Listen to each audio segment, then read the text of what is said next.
Alléluia. Amen. Nous vous saluons tous dans le précieux nom de notre Seigneur et Sauveur Jésus-Christ. Nous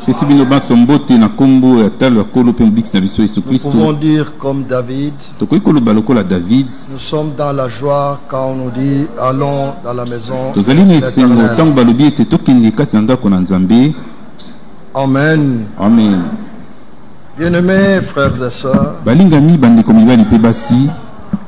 pour ceux qui sont anciens de l'église,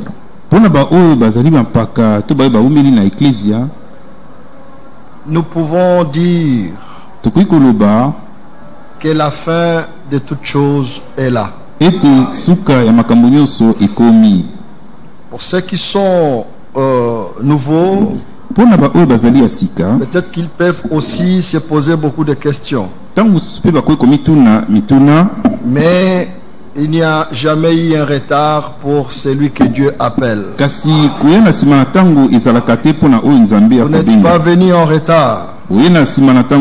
Aujourd'hui c'est votre jour, c'est votre temps aussi, mais nous sommes aussi encore au temps de la grâce. Voyant que Dieu appelle, Dieu sauve, Dieu garde, Dieu délivre, Dieu bénit, et Dieu accomplit son plan de rédemption. Amen. Aujourd'hui, c'est un jour que nous appelons communément dimanche. Et beaucoup sont partis dans des églises. Et ce matin, j'étais dans le taxi. Et à côté de moi, il y avait une jeune fille, une jeune femme, je ne sais pas, je ne connais pas son âge. Et puis elle lance un soupir disant: oh Jésus. Et puis je le regarde, je dis: mais qu'est-ce qu'il a fait? Elle dit: il m'a réveillé. Il m'a donné le souffle de vie. Et le chauffeur dit: oui, c'est vrai. Beaucoup ne se sont pas réveillés. Et d'autres peut-être sont à l'hôpital. Maintenant la jeune femme dit: je regrette que je ne suis pas parti à l'église. Je regarde encore la jeune dame, parce qu'elle était à côté de moi. Je dis: mais vous allez où alors? Il dit: mais je vais au travail. Alors moi je pensais qu'en disant oh Jésus, tu allais à l'église. Elle-même me dit: est-ce que je peux aller à l'église avec un cinglet? Après je dis: ah bon, donc tu sais que tu es mal habillé. Moi je lui dis: mais ton Dieu doit être avec toi partout, matin, midi, soir. Tu ne le trouves pas à l'église pour aller lui montrer que tu es bien habillé. Et dès que tu sors, tu enlèves les habits, tu es encinglé.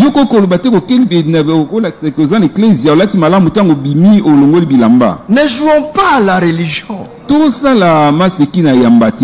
Où nous sommes enfants de Dieu, où nous ne le sommes pas.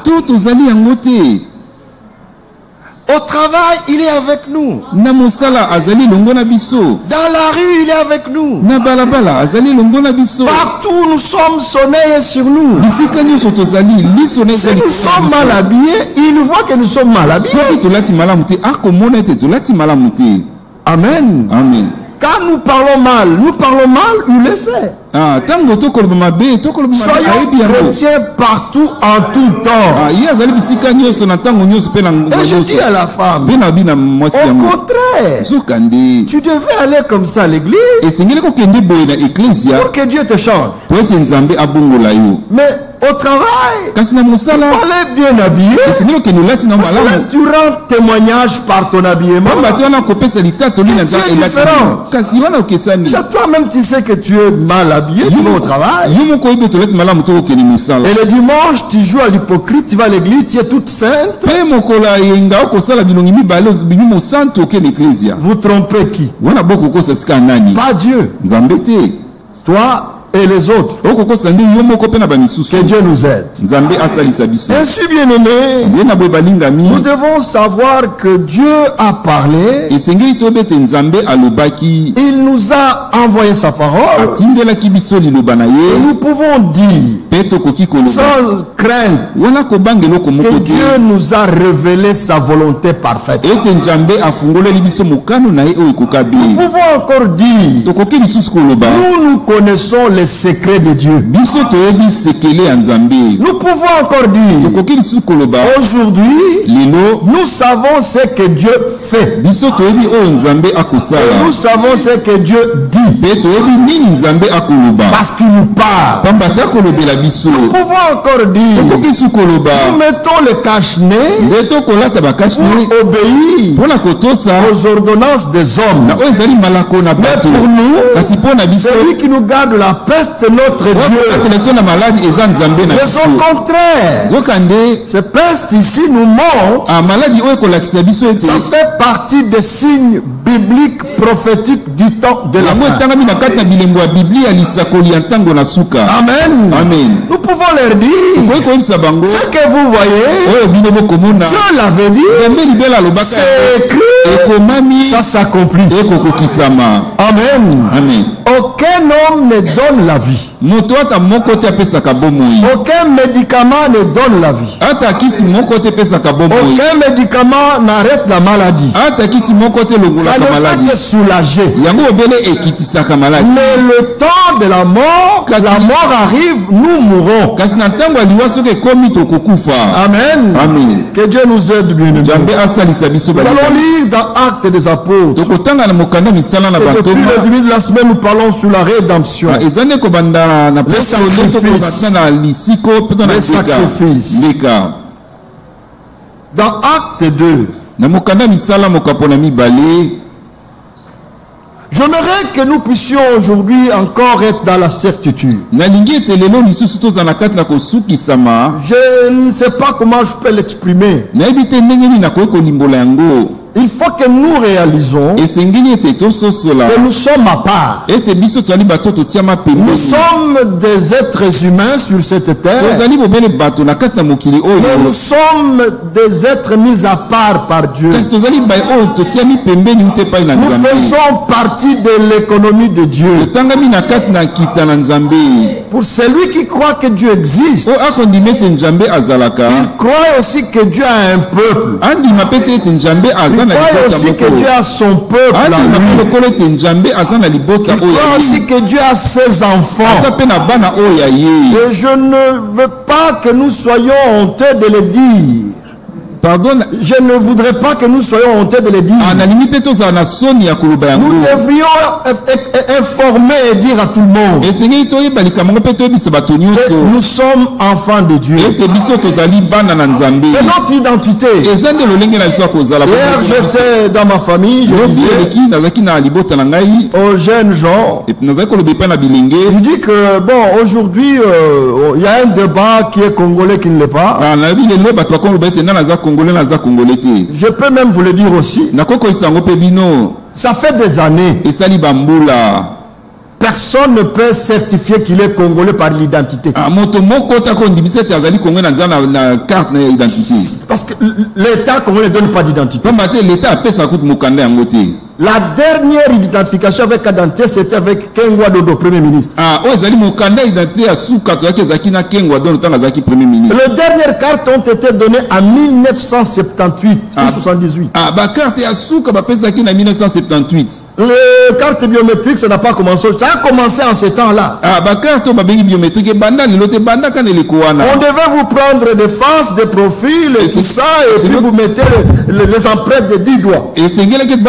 photo na elongi na pembeni simotie misapi zomi. On ne pouvait pas tricher votre identité. Nde okoki kokosa o ezali bomoto na ote. Beaucoup ne savent pas pourquoi ça a été arrêté. Beaucoup ne savent pas. Bato mingi baite pona nini batikaka likambo yango mingi bayebi yango te. Nous laissons ça aux politiciens. Tiki yango epai na bapolitike. Mais nous, nous sommes enfants de Dieu. Notre identité est connue. Amen. Amen. Et nos noms sont écrits dans son livre d'état civil. Comme prime la nationalité congolaise, je l'ai perdu parce que je suis français, je m'en fous. Je suis enfant de Dieu.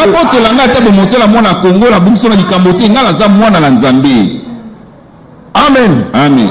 Et aux Français, je leur dis, je ne suis pas venu ici parce que je souffrais chez moi. Non. Parce que la terre nous appartient. Lui a dit, je le crois. Croyez-le. Chaque enfant de Dieu, partout il se retrouve, là où il a mis ses pieds, il croit que cette terre lui appartient. Amen. Amen. Je ne sais pas pourquoi ça arrive. On me supplie d'avoir la carte électeur pour entrer sans visa. Je dis non. Je serai menteur. Et je ne veux pas marcher avec le mensonge dans ma poche. Je préfère payer le visa. Pourquoi? Parce que la constitution congolaise dit qu'il n'y a qu'une seule nationalité congolaise, elle est exclusive et unique. Maintenant, si je prends la carte, au Russie, on accepte une double nationalité. Moi-même,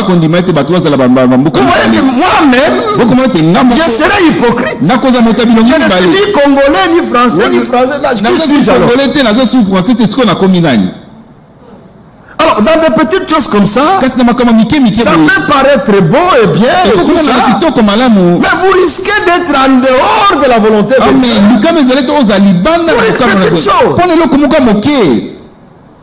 Que Dieu nous aide. Soyons chrétiens le matin. Soyons chrétiens à midi. Et le soir. Nous qui sommes mariés. À un moment donné, chaque soir avant de dormir, chérie, dis-moi un peu, ça va? Ça s'est bien passé la journée. Il n'y a rien dans ton cœur contre moi. Soyons en ordre, bien-aimés. La fin est là. Si tu as quelque chose avec ton frère, va le voir, il ne va pas te tuer. Arrangeons ce qui doit être arrangé. Covid, c'est un signe qui nous montre que la rédemption est proche. Le Seigneur est à la porte. Quand on dit porte, c'est porte. Franck a l'habitude de dire, quand quelqu'un est à la porte, quand quelqu'un est à la porte, il est déjà arrivé. Amen. Amen. Vous étiez chez vous. Vous veniez. Vous n'étiez pas encore arrivé ici. Mais dès que vous êtes entré par là ou par là, quelle que soit l'entrée, vous franchissez là où vous poussez, mais vous êtes déjà arrivé. Ici, vous mettez le premier pas. Vous êtes déjà arrivé. Maintenant, quand la parole dit, vous voyez toutes ces choses, comment c'est arrivé? Le Seigneur est à la porte. Il est à la porte. Que ton travail ne te distrait pas. Vous êtes dans l'administration publique. Apprenez à refuser la corruption. Vous ne mourrez pas. Vous avez une dette. Mais dites à la personne, je n'ai pas. Je te paierai. Mais maintenant, je n'ai encore rien. Amen. Amen. Parce qu'il y a d'autres qui disent, c'est écrit, si vous empruntez, n'espérez pas recevoir. Oui, c'est écrit. Mais c'est pour ça que tu es venu emprunter. Ça, c'est de l'escroquerie. Et si si tu es sincère, ton frère peut te dire. Moi, je connais les gens qui ont dit à d'autres, un millier de dollars. C'est pas grave, frère, oublie. Cette dette oublie. Il y a des croyants comme ça. Ce n'est pas qu'ils ont beaucoup, mais ils comprennent que l'autre ne peut pas. Au lieu que ça soit un fardeau sur son frère, il faut qu'il le soulage. Il dit, frère, ne te tourmente pas. Tu me dois 5-7 $. J'entends, ça fait des années. Oublie que ça ne soit plus une préoccupation. Dieu fidèle peut te donner au-delà de ce qu'on peut. Nous avons un Dieu vivant. C'est notre Dieu et notre Père. Comme nous l'avons dit, tu as faim. Ne ferme pas la bouche, dis que j'ai faim. Quand tu dis que tu as faim, tu as péché. Tu as faim. Tu dis j'ai faim. Tu as péché. C'est une réalité. Et s'il a à manger, et celui qui a à manger te donne à manger. J'ai soif. Mais j'ai soif. Amen. Amen. Que Dieu nous aide. Acte 2. Verset 22. Homme israélite. Écoutez ces paroles. Jésus de Nazareth. Cet homme à qui Dieu a rendu témoignage devant vous par le miracle. Les prodiges et les signes qu'il a opérés par lui au milieu de vous, comme vous le savez vous-même. Cet homme livré selon les desseins arrêtés et selon la préscience de Dieu, notre salut est assuré. Amen. Amen. Dieu avait vu la chute. Il a pourvu au salut. Cet homme livré selon les desseins arrêtés et selon la préscience de Dieu, vous l'avez crucifié, vous l'avez fait mourir par la main des impies. Écoutez maintenant, Dieu l'a ressuscité en le délivrant des liens de la mort, parce qu'il n'était pas possible qu'il soit retenu par elle. Car David dit de lui, je voyais constamment le Seigneur devant moi, parce qu'il est à ma droite, afin que je ne sois point ébranlé. Aussi mon cœur est dans la joie, et ma langue dans l'allégresse. Écoutez encore, et même ma chair reposera avec espérance. Un croyant qui meurt, il meurt avec l'espérance de la résurrection.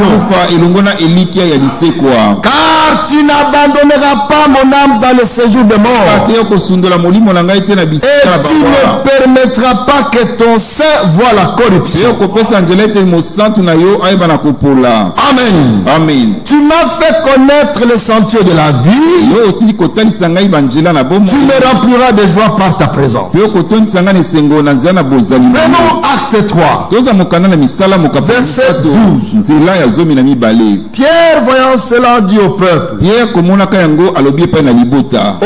israélite, pourquoi vous étonnez-vous de cela? Pourquoi avez-vous le regard fixé sur nous, comme si c'était par notre propre puissance ou par notre piété que nous avons fait marcher cet homme? Je disais un jour à un évangéliste, toi quand tu dis au mois de juin, Nous allons faire campagne d'évangélisation. Il y aura des guérisons. Il y aura des miracles. Et vous mettez votre nom là. Déjà vous êtes en dehors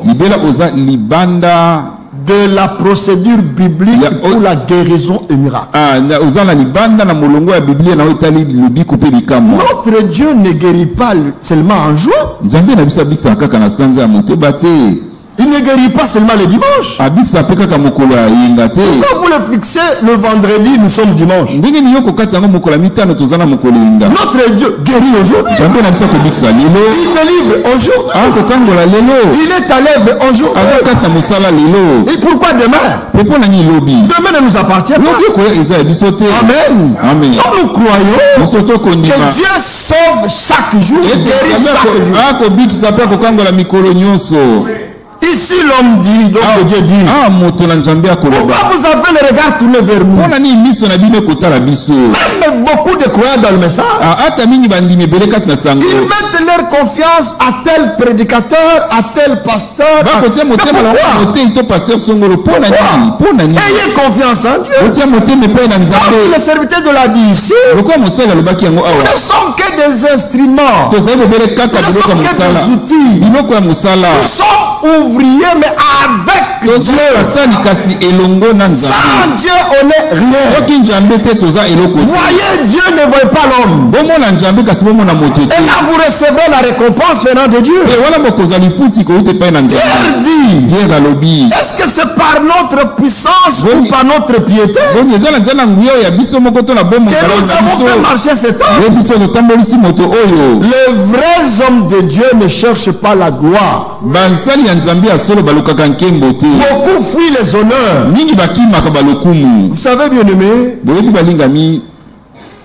que Dieu vous bénisse. Parce qu'ici, aucun ne m'appelle bonjour pasteur. En tout cas, je ne l'ai jamais vu. Je suis bon, frère Élisée. Ça me réjouit. Ça me gêne. Je vous dis la vérité. Il y a des endroits où j'arrive. Papa pasteur. Ça me gêne. Moi, je ne sais pas. Ce titre-là, moi, ça me gêne. Je suis sincère avec vous. Nous sommes frères. Nous sommes enfants de Dieu.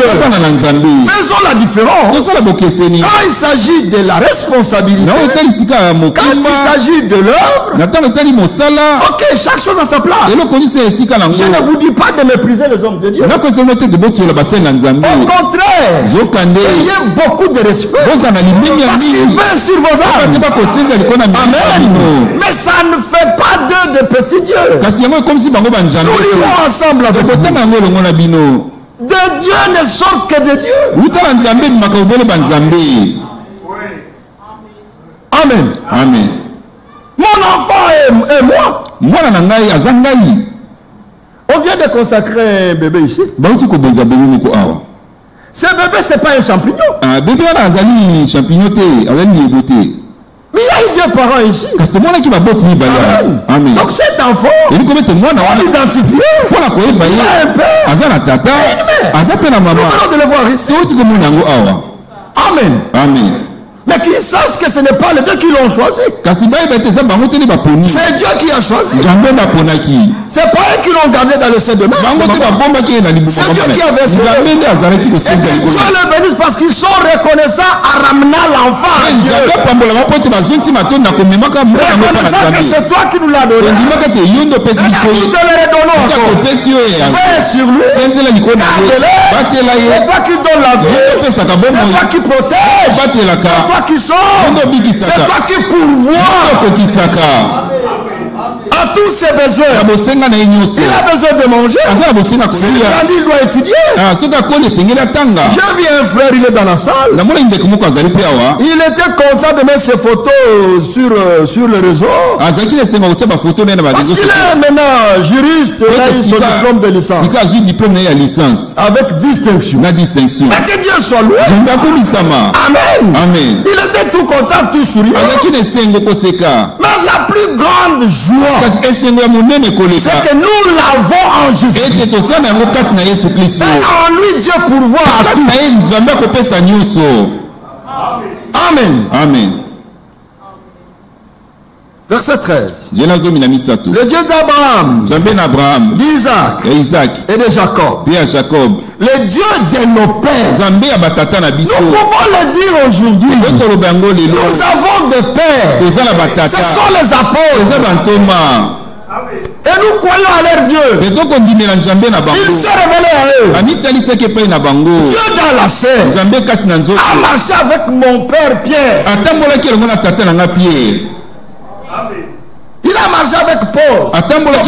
Excusez-moi. Il s'est révélé à Paul. Que Dieu nous aide. Le Dieu de nos pères a glorifié son serviteur Jésus. Et vous avez livré et régné devant Pilate. Il était d'avis qu'on le relâche. Vous avez régné le saint et le juste. Et vous avez demandé qu'on vous accorde la grâce d'un meurtrier. Vous avez fait mourir le prince de la vie. Et Dieu a resté des morts. Nous en sommes témoins. Maintenant écoutons tous ensemble. C'est par la foi en son nom que son nom a raffermi celui que vous voyez et connaissez. Amen. C'est la foi en lui qui a donné à cet homme cette entière guérison en présence de vous tous. C'est la foi en lui. Bien-aimés, croyons que Dieu nous a aimés. Dieu nous aime. Dieu nous aimera tous. Son amour envers nous est grand. Oh, voyez quel grand amour dont Dieu nous a témoigné pour que nous soyons appelés enfants de Dieu. Et nous les sommes. Amen. Il dit, c'est la foi en son nom. Qu'as-tu ce matin qui te trouble? Crois en lui. Espère en lui. En son nom, sois consolé. Car tu as présenté le bon Dieu ce matin. Tu es croyant. Oui. La présence des témoins. Qu'est-ce qui te trouble? Qui ne peut pas résoudre?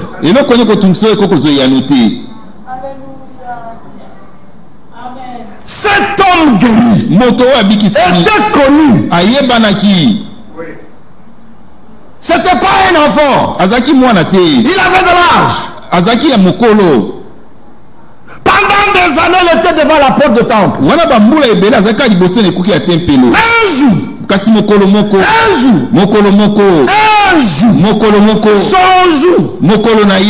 entendu quelqu'un lui dire, je n'ai ni argent, ni or, mais ce que j'ai. Alléluia. Amen. Il dit ce que j'ai. Qu'avons-nous qu'on peut donner pour consoler, pour soulager, pour délivrer, pour guérir?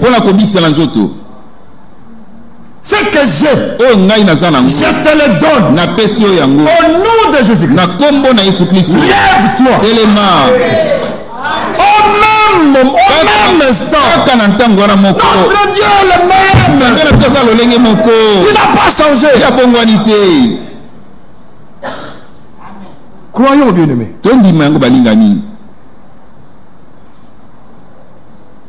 Et maintenant, verset 17.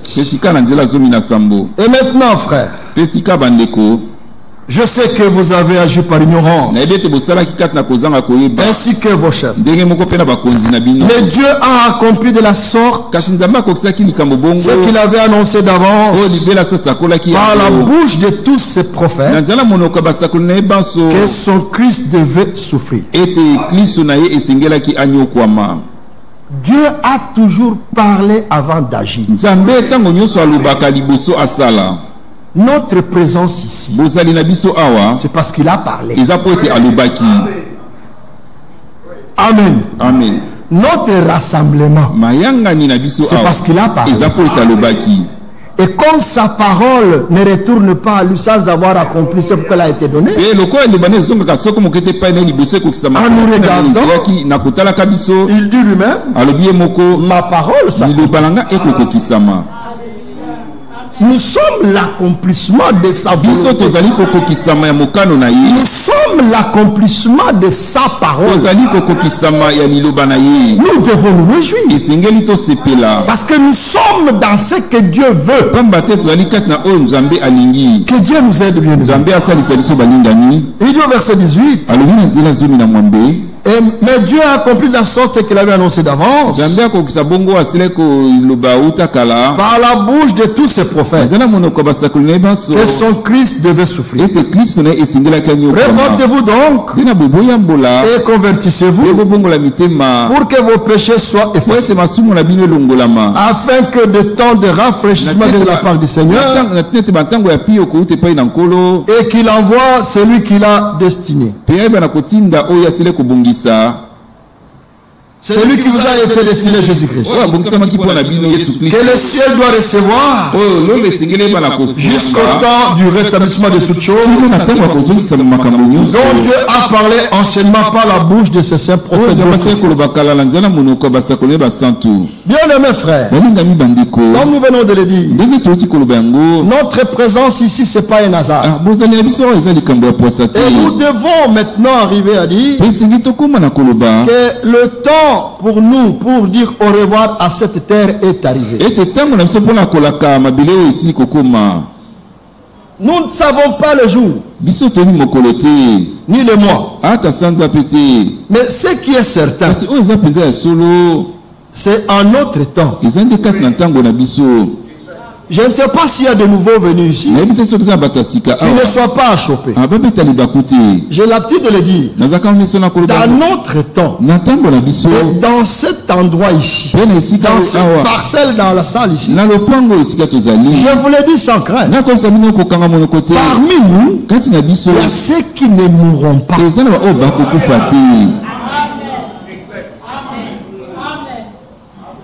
Même si c'est le bébé, il est né dans notre temps. Il peut vivre, mais c'est avec nous à notre temps que le retour de Jésus-Christ, cette réalité va s'accomplir. Beaucoup ont prédit qu'il est revenu en 63.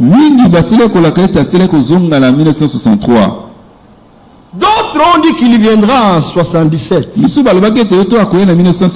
Mais ces années sont venues, sont passées. Mais aujourd'hui, par rapport aux signes, Frère Branham disait, si vous voulez connaître l'heure, regardez à la montre. Là, il est 11h18. Si vous voulez connaître le temps par rapport à la prophétie, regardez à Israël. Chaque pays arabe commence à chercher à être en ordre avec Israël. Le dernier pays en date, c'est le Liban. C'est passé aux informations.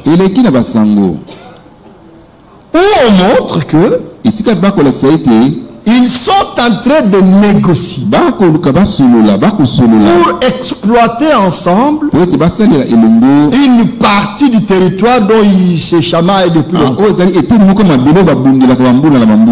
Hier, c'était Koweït.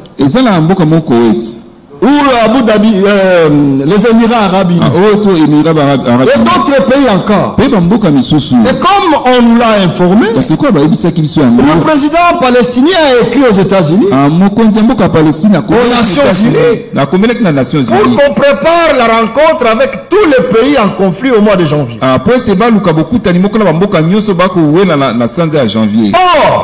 la parole prophétique nous enseigne que cet accord de 7 ans, nous ne pouvons pas le vivre. Parce que ça ne nous concerne pas. Quand ils signent, nous partons. Nous partons. Quand ils signent, nous partons. Maintenant, imaginez le temps. L'Écriture du verset 21, il dit que le ciel doit recevoir jusqu'au temps du rétablissement de toutes choses dont Dieu a parlé. Le rétablissement de toutes choses, ce n'est pas une prédication, c'est une promesse. Ce rétablissement doit pas être expliqué. On ne peut même pas en faire un enseignement. Ça sera comme si, ça sera comme ça. Moi, je le résume seulement en ceci. Qu'est-ce qui sera restauré? Mais c'est ce qui était. On ne parle pas d'établissement. Non, on parle de rétablissement. J'arrive ici, je trouve les deux micros. Si je le prends, je le mets ici. Tous vous direz, oh non, ce n'était pas là. N'est-ce pas vrai? Remets-le à sa place. Si je le prends, je le mets ici. Est-ce que j'ai rétabli? Est-ce que j'ai rétabli? Si vous êtes observateur, parce que vous savez le mal de l'homme c'est quoi? Bon, ça va, c'est toujours la table. Non, pour Dieu, il faut que ça soit à la place où c'était comme c'était. Il n'y a pas de semblant. Non. Or nous, on ne peut pas nous tromper en rapport avec le rétablissement. Et ça soit pour le ministère. Et ça soit pour les dons. Ça soit pour la vie. Ça soit pour la communion fraternelle. Ça soit même pour l'amour fraternel. Personne ne peut nous tromper. Pourquoi?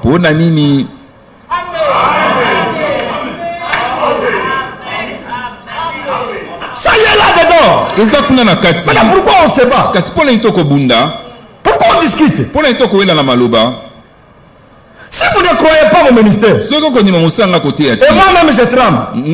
Moi-même je tremble. C'est que vous avez raison. C'est que vous avez raison. Vous pouvez ne pas le croire. Mais moi si je crois que Dieu m'a établi comme son serviteur pour prêcher sa parole, je ne vais même pas me battre. Je reste là. Lui-même, s'il a donné, lui-même pourvoira. Où? Comment? Ce n'est pas mon problème.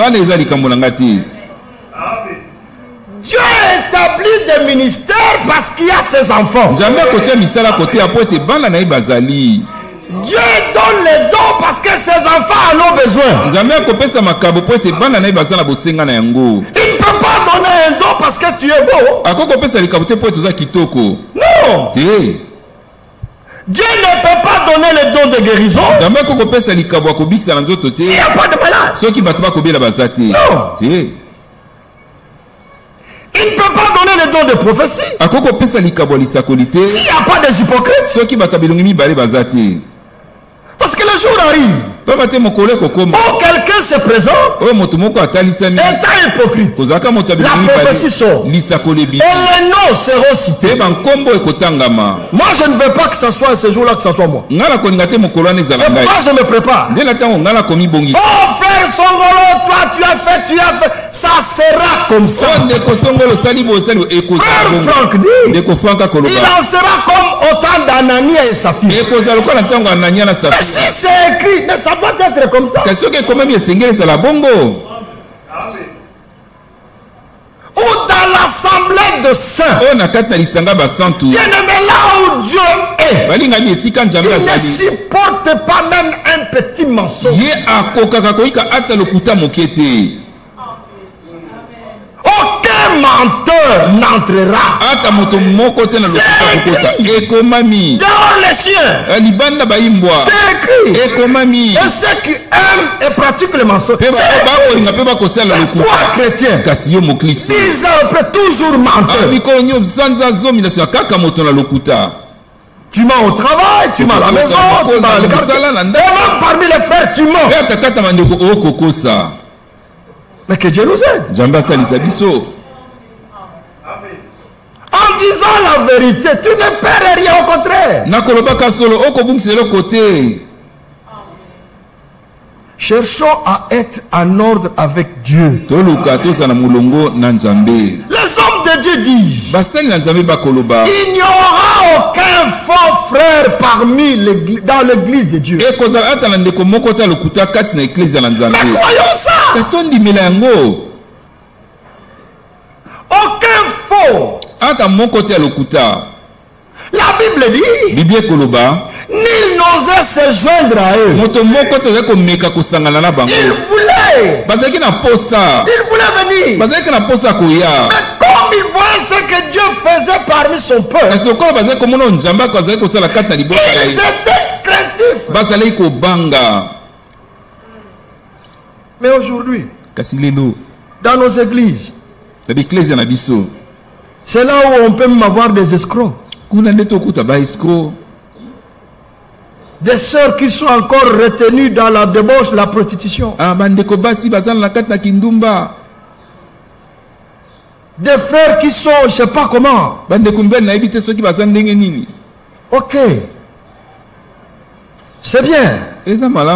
Mais un jour, avant l'enlèvement, ces choses, Dieu va s'en occuper et va tout mettre dehors. Frère Franck dit, il y a encore beaucoup de démons dans le frère, dans nous tous, que Dieu doit chasser. C'est pourquoi Frère Franck utilise des fois le mot de baptême du Saint-Esprit et de feu. Le feu, c'est pour brûler toutes les salités. Que toi-même tu ne sais pas t'en débarrasser.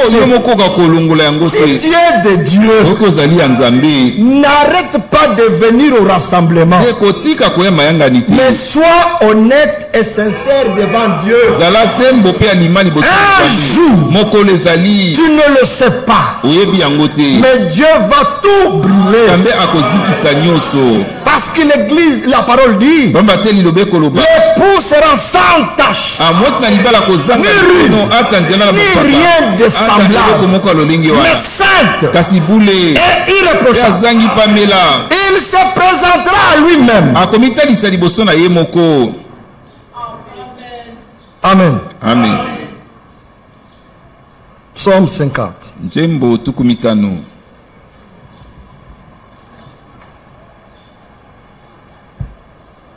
Psaume 50.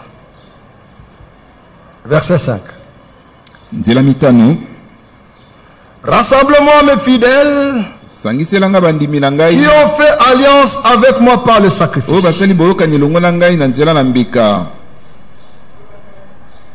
Rassemblez-moi mes fidèles. Ça c'est ainsi dit le Seigneur. Et cette parole s'accomplit avec nous. Notre présence, parce que nous accomplissons cette écriture. Rassemblement à mes fidèles qui ont fait alliance avec moi par le sacrifice. Et les cieux publieront sa justice. Car c'est Dieu qui est juge. nous rassemblons ici parce que Dieu a fait une alliance avec nous. Et cette alliance a été scellée par le sacrifice. Amen. Amen. Dans Hébreu 10. Hébreu 10. Hébreu mokapona zomi.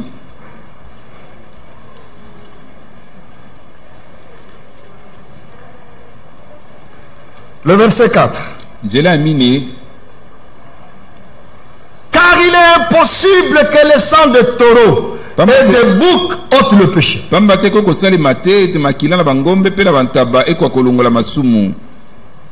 Et pourtant, c'est ce qu'il faisait. Et par la révélation, nous apprenons que cela c'était juste pour arrêter la colère de Dieu. Mais leur péché était toujours là.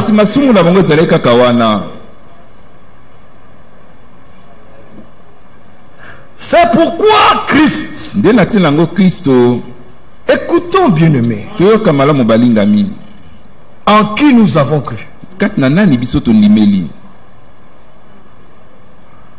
Comprenons la responsabilité que nous avons. Parce que nous portons son nom.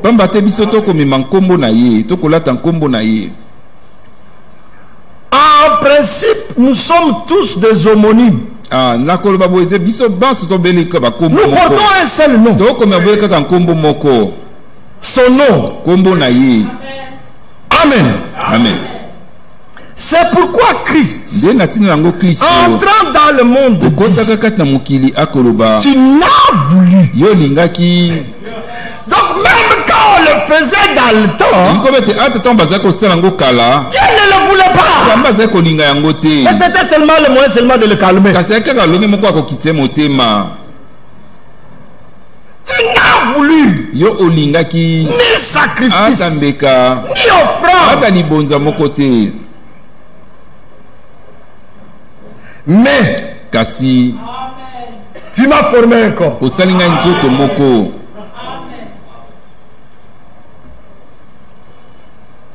Verset 6. Tu n'as agréé. Parce que pour que tu sois agréé, il faut d'abord être dans le vouloir de Dieu.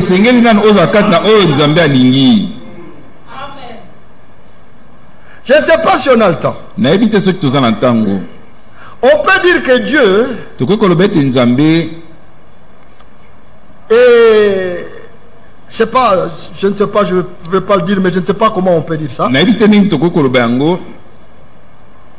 C'est pas qu'il est contre les autres. Non. Mais c'est son plan. Il est lié à lui-même. Parce que quand il dit, c'est qu'il l'a connu d'avant.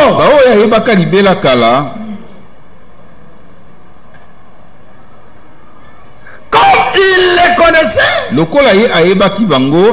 lui-même a tracé le chemin par lequel ils passeront. Et ce chemin, c'est son chemin à lui.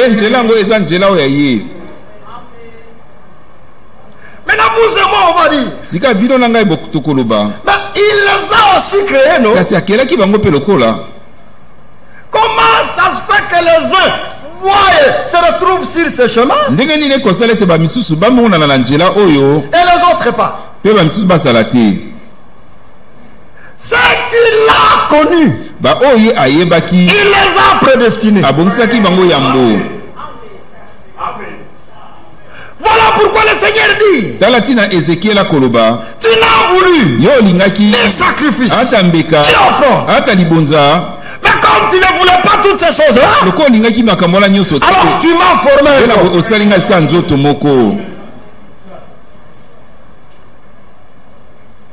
Tu n'as agréé ni holocauste ni sacrifice pour les péchés.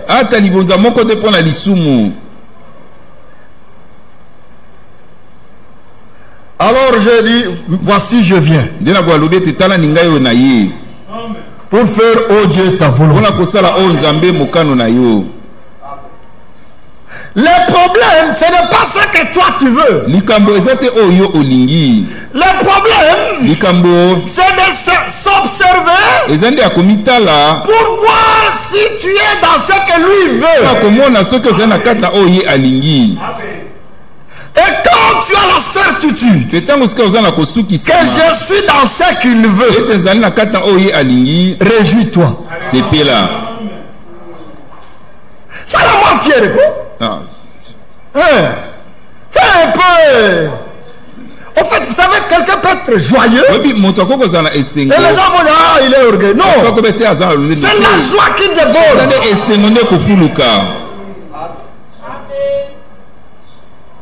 Comment tu peux te retrouver dans la pensée de Dieu? Qu'as-tu fait? Tu te retrouves seulement dedans.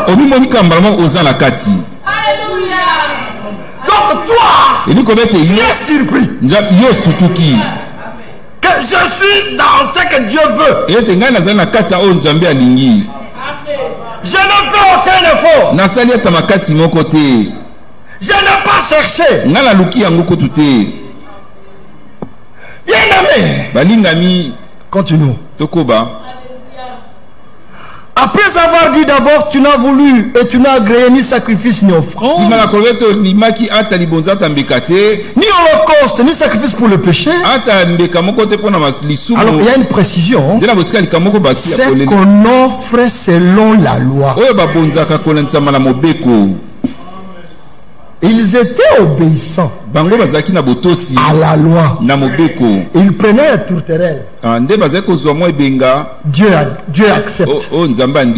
Mais il n'agrée pas. Il prend un taureau. Il prend un agneau. C'était l'obéissance à la loi de Dieu. Mais ça ne le réconciliait pas avec Dieu.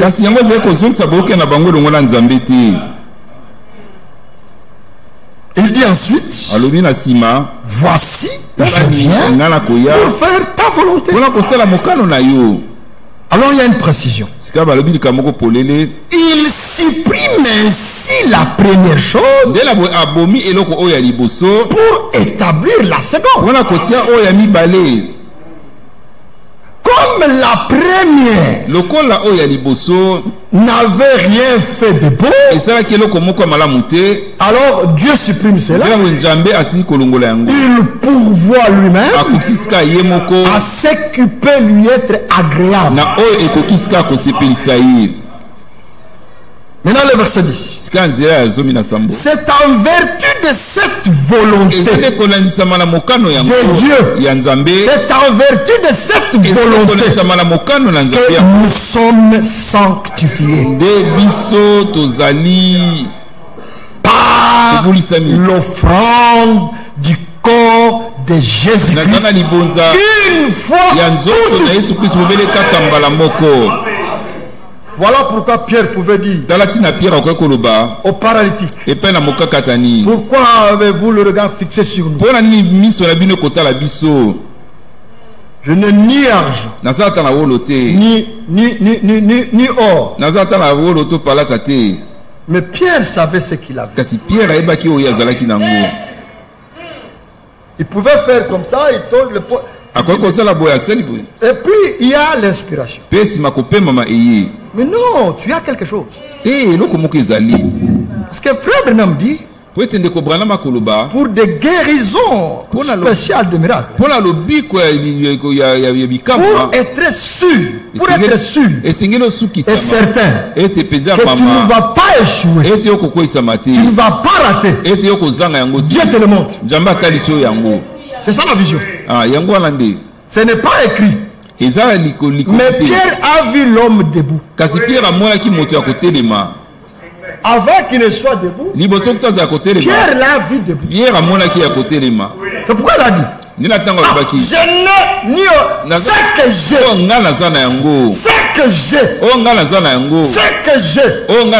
je te le donne. Lève-toi et marche. Voilà pourquoi tous les adorateurs étaient dans l'étonnement. C'était spectaculaire, étonnant, du jamais vu.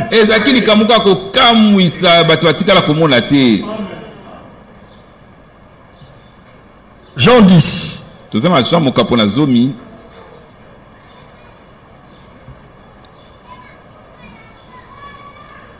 Verset 32. Parce qu'au verset 24,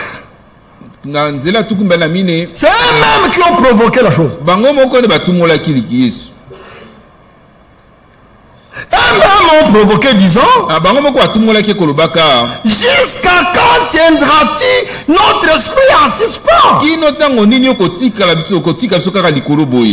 Si tu es le Christ, dis-le-nous franchement.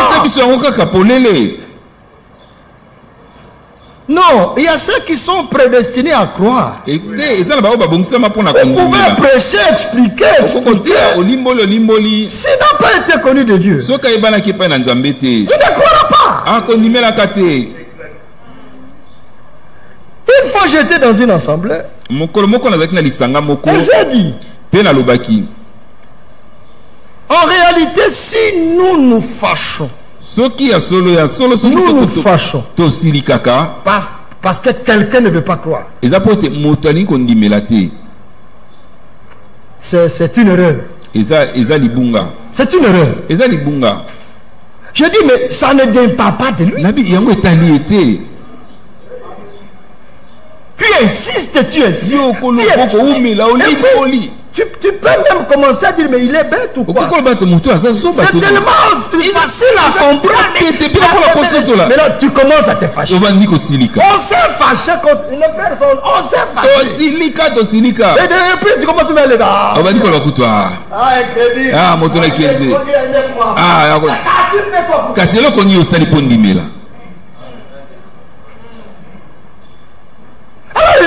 mais si tu te fâches contre lui, mais tu te fâches contre celui qui a endurci son cœur. On m'a mal compris. J'espère qu'ici vous n'allez pas mal comprendre. Parce que Dieu dit, c'est lui, c'est pas moi. Lui dit, je fais grâce. À qui je fais grâce? Et j'endurcis. Maintenant, si lui a dit ça,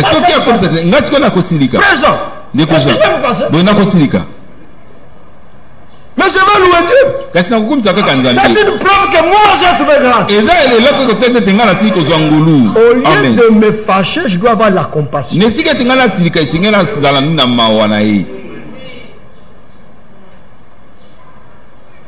Dis-nous franchement. Maintenant le verset 32.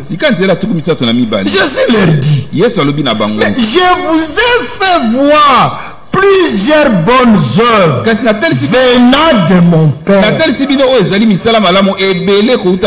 Je n'ai même pas à vous dire, ni à m'expliquer. Croyez-moi, je suis le Christ, c'est moi le Christ. Non. Les œuvres même témoignent. Qu'est-ce que la femme samaritaine avait de spécial? Mais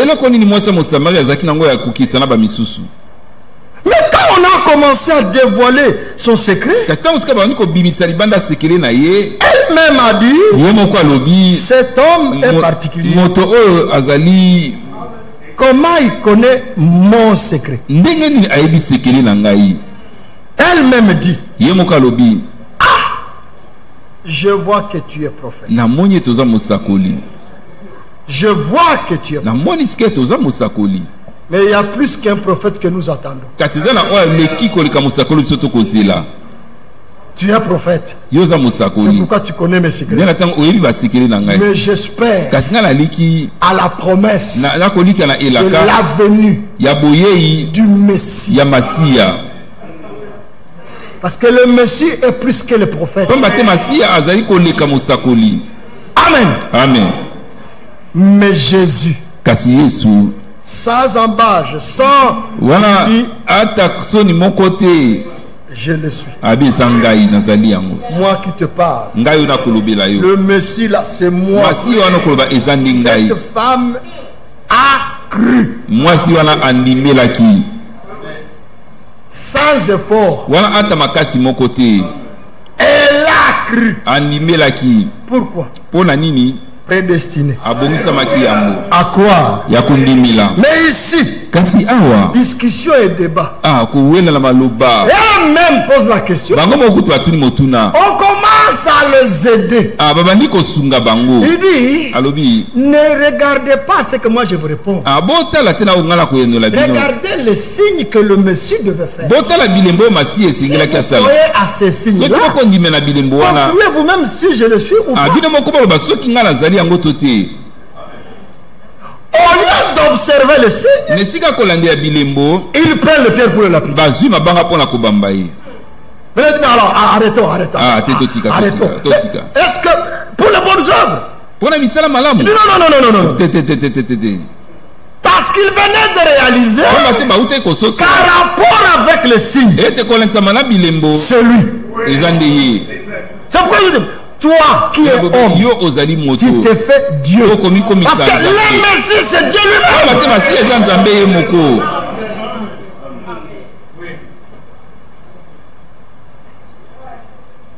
Mais toi et moi, nous croyons. Beaucoup au milieu de nous n'ont pas même de D6. Nous n'avons même pas beaucoup de certificats d'école primaire. D'abord le messager lui-même.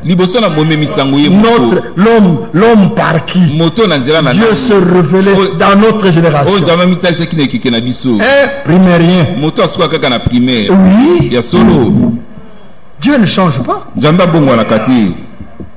Vous les universitaires, ne cherchez pas à comprendre, à corriger les syntaxes, les là. Non. Voyez l'Esprit Saint. Amen. Continuons. Verset 33. Ce n'est point pour une bonne œuvre que nous te lapidons, mais pour un blasphème. Parce que toi qui es un homme, tu t'es fait Dieu.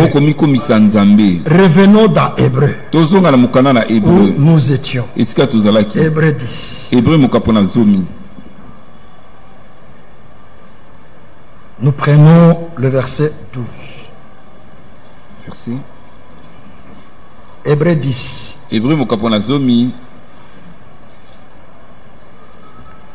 Commençons au verset 10.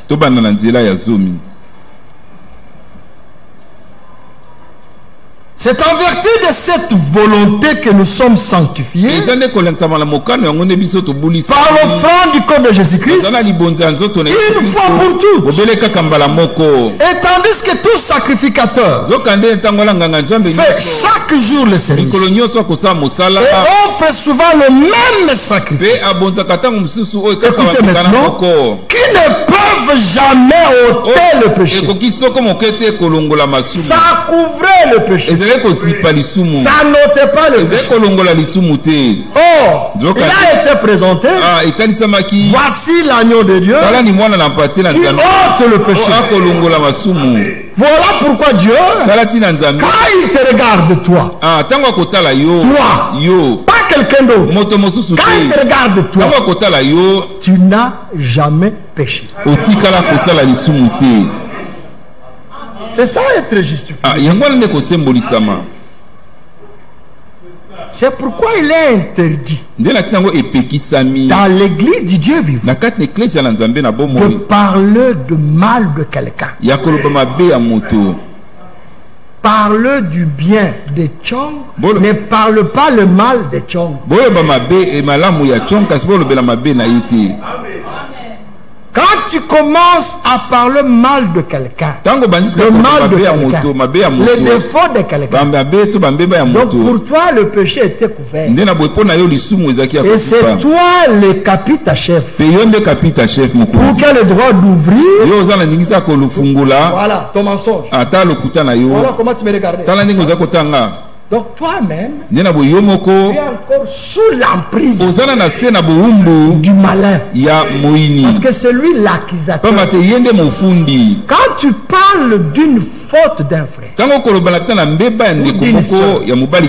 continue jusqu'à la fin. Parce que là, tu l'accuses, juge et condamne. Il ne faut pas t'arrêter. Au début du processus, du tribunal, tu parles du... Même si tu as vu. Ça peut être vrai, tu as vu. Mais la parole ne te permet pas d'en parler. Je te passionne ensemble. Tu peux me voir. Tu peux même me surprendre en flagrant délit. Si tu es croyant, né de Dieu, l'Écriture te donnera les moyens de te comporter. Ou tu me vois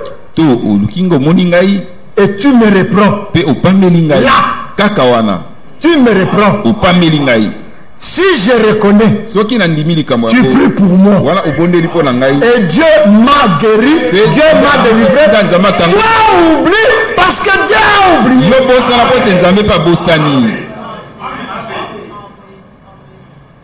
Bien-aimés, nous nous préparons pour aller rencontrer Dieu. Ce n'est pas pour être des amis là-bas. Non. Il s'agit de la préparation pour être enlevé. David dit dans le... Qui entrera? Qui entrera? Qui montera? Bien-aimé, c'est toi seul qui es responsable de ta destinée.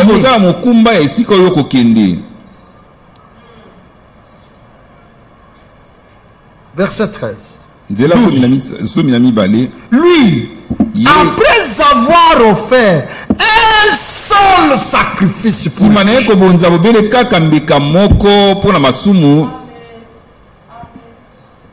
le verset 11. Tout sacrificateur fait chaque jour le service et offre souvent les mêmes sacrifices. Aujourd'hui taureau, demain taureau, après demain taureau.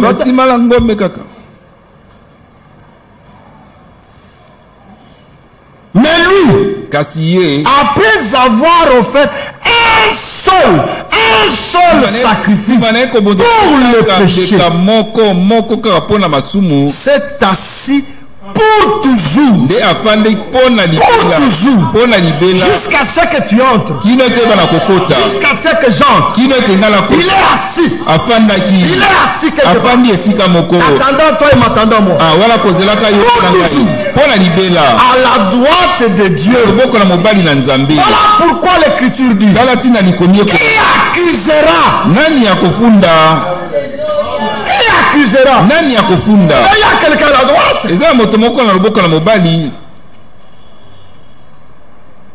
Que Dieu soit loué. Il attend désormais que ses ennemis soient devenus son marché.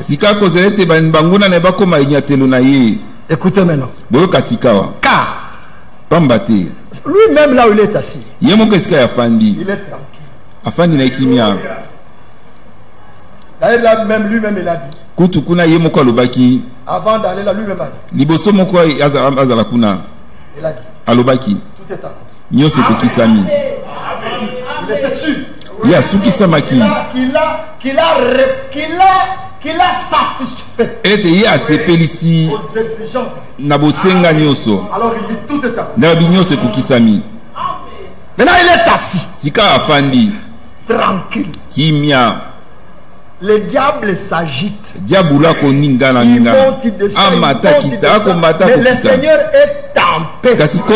Lui-même, il est le prince de la paix. Lui-même, il est la paix. Voilà pourquoi il dit à ses croyants, ayez la paix. Soyez en paix. Et cherchez la paix avec tout. Il est en paix. Pendant que toi tu trembles, il est tranquille. Il a tout fait pour toi.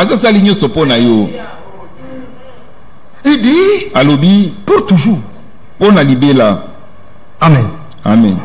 Car par une seule offrande, il a amené à la perfection pour toujours ceux qui sont sanctifiés. Amen. Amen. Sanctifie-les par ta vérité. Ta parole est la vérité. Et dit encore, je me sanctifie moi-même pour eux. Il a dit, moi et le Père nous sommes un. Et après il dit, moi en toi, moi en moi, moi en eux, afin que nous sommes tous un. Mais nous pouvons dire aussi aujourd'hui, moi et mon Père nous sommes un. Mais c'est la vérité. On ne le voit pas. Non, les gens ne le voyaient pas. Mais c'est comme quand Jésus, Dieu était en Jésus. Beaucoup ne le croyaient pas. Mais Dieu est en nous. Moi et Dieu, nous sommes un. Son sang coule à moi. Nous lirons. Nous sommes de sa race. Il a fait de nous. Il a fait de nous un royaume de sacrificateurs. Le verset 15. C'est ce que le Saint-Esprit nous atteste. C'est pas un théologien. C'est pas un prédicateur. Ce n'est même pas le prophète. Non, c'est le Saint-Esprit qui nous atteste. Amen. Amen. Car après avoir dit, voici l'alliance que je ferai avec eux. Après ces jours-là, dit le Seigneur, je mettrai mes lois dans leur cœur. C'est lui qui le fait. C'est lui qui a promis de le faire. Et je crois qu'il le fait à chacun de nous. Et je les écrirai dans leur esprit. Après avoir dit tout ça, il ajoute maintenant, et je ne me souviendrai plus de leurs péchés ni de leur iniquité. Voilà pourquoi on n'a pas le droit de ramener le passé d'une soeur ou d'un frère. On n'a pas le droit. Oui, tu m'as vu braquer la banque hier. C'était hier. C'est ôté. J'étais assassin. J'étais débauché. J'étais soulard. Prostitué. C'est toi qui avais vu. Si tu me poses la question, je te reconnais. En ce temps-là, tu m'avais vu. Si tu me dis, Elisha, c'est pas toi qui avais fait ça. J'ai le droit de te dire, tu avais vu quelqu'un d'autre. Ce n'est pas moi. Je ne sais pas si vous êtes. Je ne sais pas si on est ensemble. Sinon, je ne suis pas une nouvelle créature. Ce n'est pas moi. Oui, je ne doute pas. Tu l'avais vu. Tu ne mens pas. C'est pas moi. C'est vrai. C'est pas moi. C'est pas toi. C'est quelqu'un d'autre. chose est vraie. Alikamongo ya solo. Kasi zalaki yote. La chose est vraie. Likamongo eza solo. C'est pas si on est ça. Mais c'est pas toi. Kasi za yote, ezaki yote.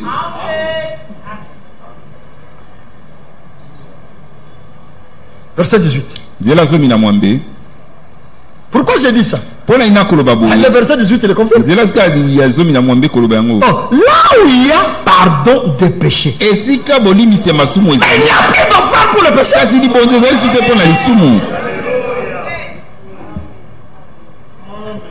Bien-aimé, on peut louer Dieu, on peut chanter, on peut glorifier, et on finit, on part. Le temps avance. Prenons le verset 19. Ainsi donc, frères, nous avons, au moyen du sang de Jésus, une libre entrée dans les sanctuaires.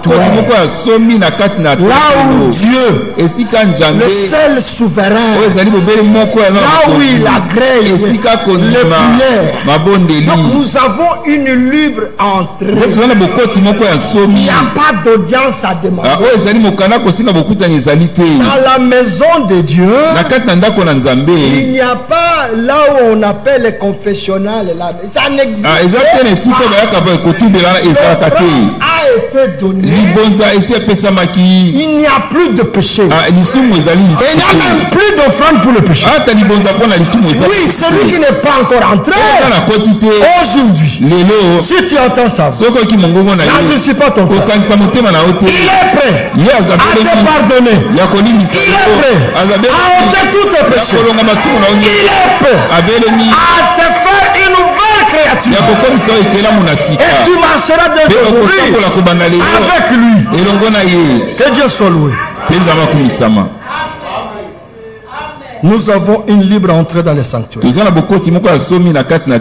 la route nouvelle et vivant, il a inauguré pour nous au travers du voile, c'est-à-dire de sa chair. Et nous avons un souverain sacrificateur établi sur la maison de Dieu. Peut-être par il est écrit, et sa maison c'est nous. Approchons-nous donc avec un cœur sincère. Alléluia! Approchons-nous donc avec un cœur sincère. Dans la plénitude de la foi. Le cœur purifié d'une mauvaise conscience. Et le corps lavé. Retenons fermement la profession de notre espérance. Car c'est lui qui a fait la promesse est fidèle. Somme 82.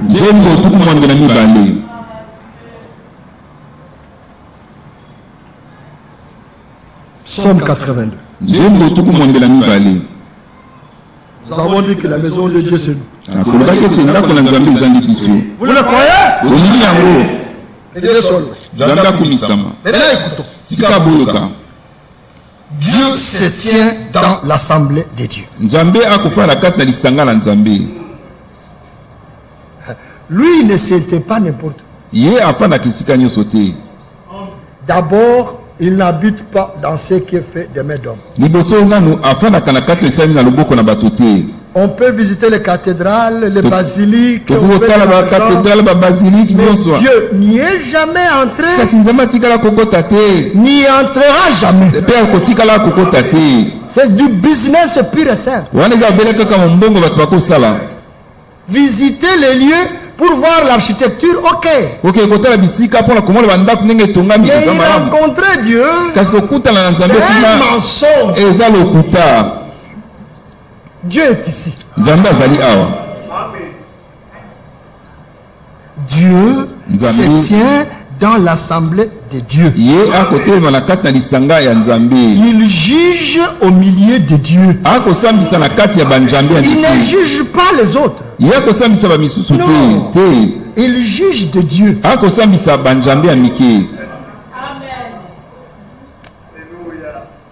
Dans Dans l'assemblée de Dieu, il y a des dieux et Dieu juge des dieux. Amen. Amen. Jusqu'à quand jugerez-vous avec iniquité? Et aurez-vous égard à la personne de méchant? Rendez justice aux faibles et à l'orphelin. Je saute beaucoup parce qu'il y a l'air qui avance. Verset 6. J'avais dit, vous êtes des dieux, vous êtes tous fils du Très-Haut. Cependant, vous mourrez comme des hommes. Vous tomberez comme un prince quelconque. J'avais dit, vous êtes des dieux. Vous êtes tous des fils du Très-Haut. Cependant, vous mourrez comme des hommes. Hébreux 2. Nous gagnons du temps pour aller à la fin. Mais je pense que Dieu nous a visités ce matin. Nous avons le privilège béni d'être connus de lui. Ce qu'il a connu d'avance. Vous savez, bien-aimé, avant qu'il ne crée la terre, avant qu'il ne crée les anges, avant qu'il ne crée aucune créature, il te voyait. Il me voyait. Il nous voyait où? En lui. Amen. Amen. Hébreux 2. Verset 9. Mais celui qui a été abaissé pour un peu de temps, au-dessous des anges, au-dessous des anges, Jésus, nous le voyons couronné de gloire et d'honneur à cause de la mort qu'il a souffert. Amen. Amen. Ainsi, par la grâce de Dieu, il a souffert la mort. Il convenait en effet. C'était ça la volonté de Dieu. Il convenait en effet. Et c'est lui pour qui et par qui sont toutes choses. Écoutez maintenant. Et qui voulait conduire à la gloire beaucoup de fils et élever à la perfection par la souffrance le prince de l'Église. Amen. Amen. Car c'est lui qui sanctifie. Et ceux qui sont sanctifiés sont tous ici d'un seul. C'est pourquoi il n'a pas honte de les appeler frères. Amen. Amen. Lorsqu'il dit, j'annoncerai ton nom à mes frères. Tous ne connaissent pas le nom. Ils ne connaissent pas le nom. Toi, tu les connais. Et tu les portes. J'annoncerai ton nom à mes frères. Je te célébrerai au milieu de l'assemblée de Dieu. L'assemblée de Dieu.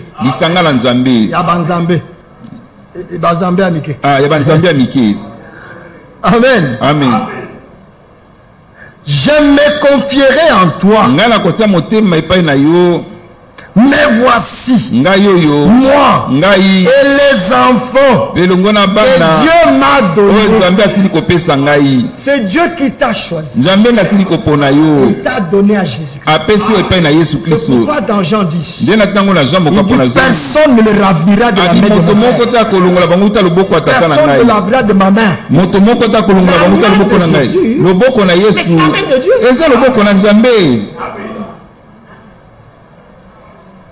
Ainsi donc, Puisque les enfants participent au sein à la chair. Vous pouvez encore lire. Verset 16. Car assurément ce n'est pas des anges qu'il vient en aide, mais c'est à la postérité d'Abraham. En conséquence, il a dû être rendu semblable en toutes choses à ses frères, afin qu'il soit souverain sacrificateur miséricordieux et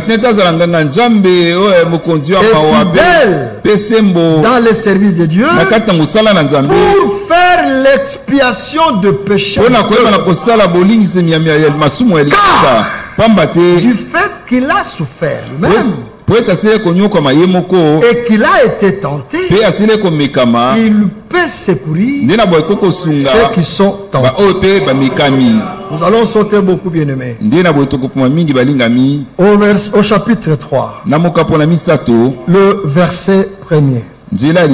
C'est pourquoi, frères saints, frères saints, frères et sœurs saints, frères saints, c'est pourquoi, frères saints, qui avaient part à la vocation céleste. Tous n'ont pas part à la vocation céleste. Mais vous, oui.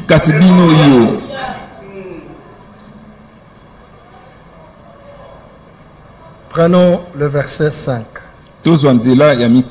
Chaque maison est construite par quelqu'un. Mais celui qui a construit toutes choses, c'est Dieu. Pour Moïse, il a été fidèle dans toute la maison de Dieu, comme serviteur, pour rendre témoignage de ce qui devait être annoncé. Mais Christ l'est comme fils sur sa maison. Et sa maison, c'est nous. Pourvu que nous reternions fermement jusqu'à la fin, la confiance et l'espérance dont nous nous glorifions. Hébreux 4:12. Nous allons sauter. Prenons le verset 14. Ainsi donc, ainsi, puisque nous avons un grand souverain sacrificateur qui a traversé les cieux, Jésus, le Fils de Dieu, demeurons fermes dans la foi que nous professons, car nous n'avons pas un souverain sacrificateur qui ne puisse compatir à nos faiblesses. Au contraire, il a été tenté comme nous en toutes choses, sans commettre de péché. Approchons-nous donc avec assurance du trône de la grâce, afin d'obtenir miséricorde et de trouver grâce pour être secouru dans nos besoins. 1 Pierre chapitre 2.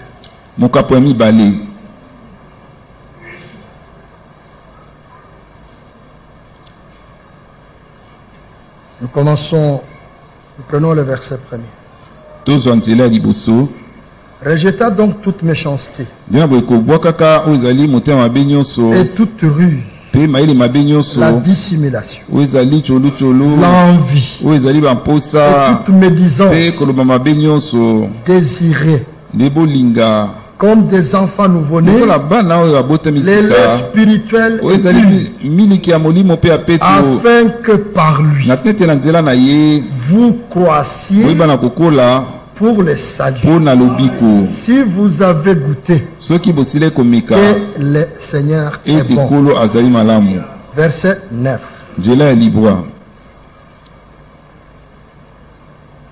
Vous, au contraire, vous êtes une race élue, un sacerdoce royal, une nation sainte, un peuple acquis, afin que vous annonciez les vertus de celui qui vous a appelé des ténèbres à son admirable lumière. Vous qui autrefois n'étiez pas un peuple et qui maintenant êtes le peuple de Dieu, vous qui n'avez pas obtenu miséricorde et qui maintenant avez obtenu miséricorde.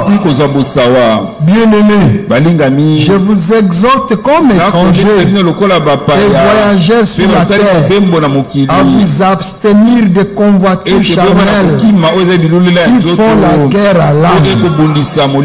Ayez au milieu de païens une bonne conduite, afin que là même où ils vous calomnient,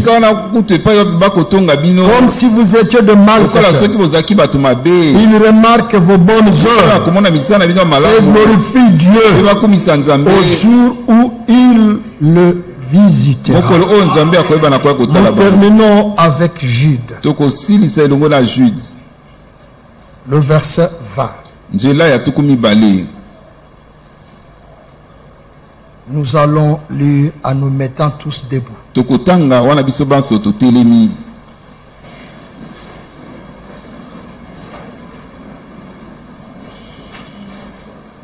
Pour vous, bien-aimés, vous édifiant vous-même sur votre très sainte foi,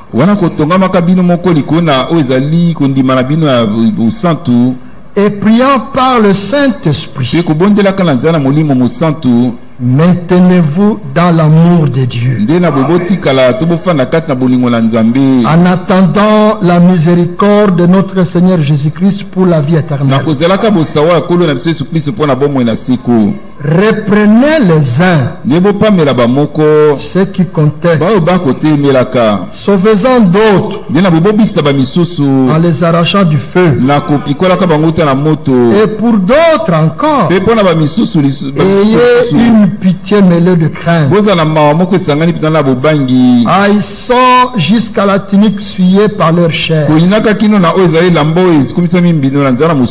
Écoutons maintenant. Or, à celui qui peut vous préserver de toute chute et vous faire paraître devant sa gloire